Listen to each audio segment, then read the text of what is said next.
Access 2010 vous permet de gérer différentes règles de validation afin de valider ou non les données insérées dans une table. Donc pour pouvoir gérer cette validation, vous vous rendez en haut et cliquez sur l'onglet Champs.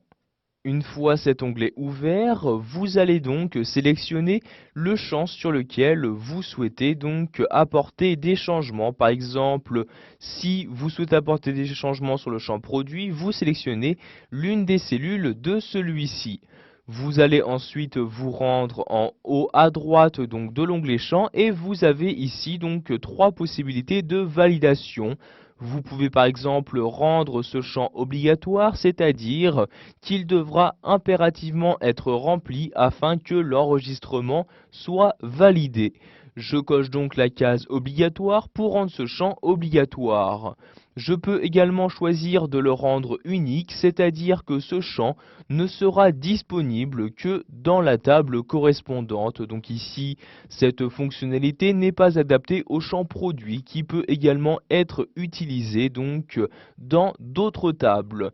Je peux également choisir directement d'indexer les données de mon champ en cochant encore une fois la case correspondante.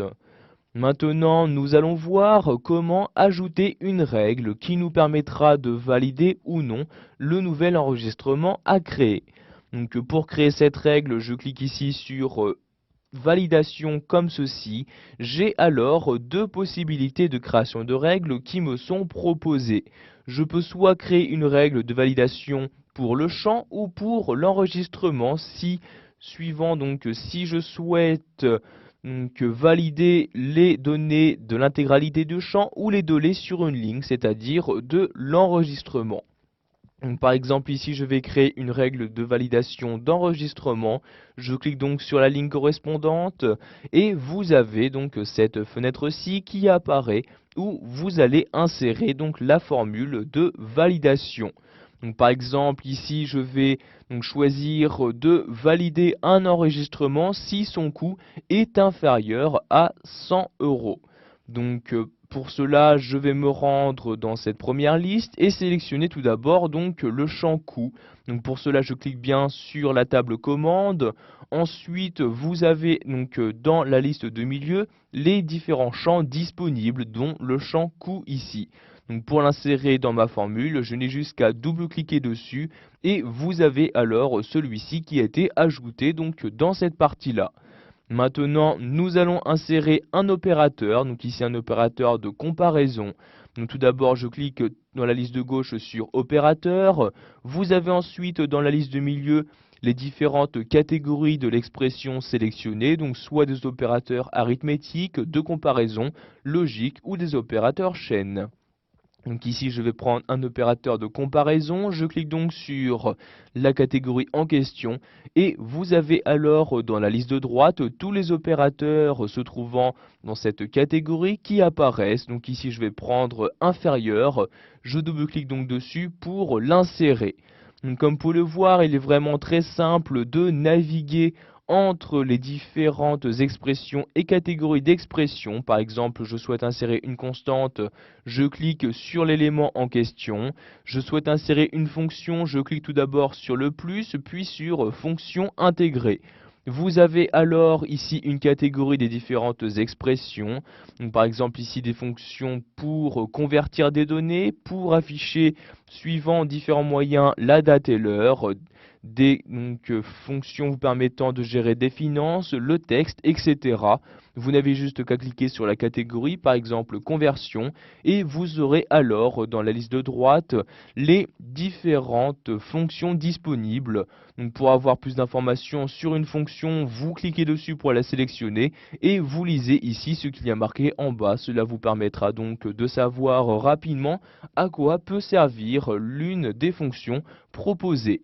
Donc ici, je ne vais pas en insérer. Je place donc mon curseur ici et je vais choisir donc le coût inférieur à 100 euros. J'écris donc 100 comme ceci.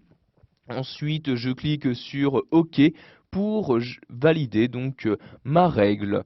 Maintenant, je vais insérer un nouvel enregistrement. Je saisis donc ici un produit. Donc, il faut savoir que nous avons rendu ce champ obligatoire. Je dois donc impérativement saisir un produit. Donc, pour ici, une nouvelle commande.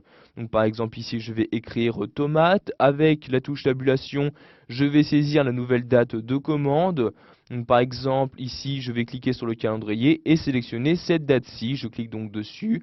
Ensuite, l'identifiant du client, il s'agit du numéro 17.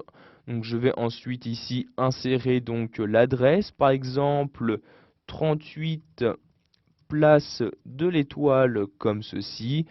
Ensuite, la touche tabulation, donc combien de tomates, par exemple 100 tomates, et on va dire que cela nous revient à 120 euros.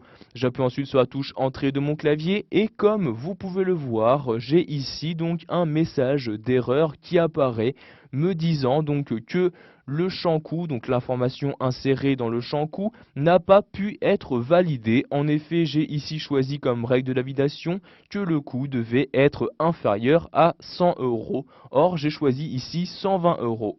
Je clique donc sur OK et je vais donc devoir modifier cette valeur. Donc ici, à la place de 120, je vais par exemple mettre 80 comme ceci. J'appuie sur la touche entrée de mon clavier et vous pouvez donc voir que cette validation a bien été effectuée. Donc le chiffre inséré a bien été validé par Access 2010. Voilà, vous savez maintenant comment il est possible de valider ou non les différentes données que vous insérez dans une table.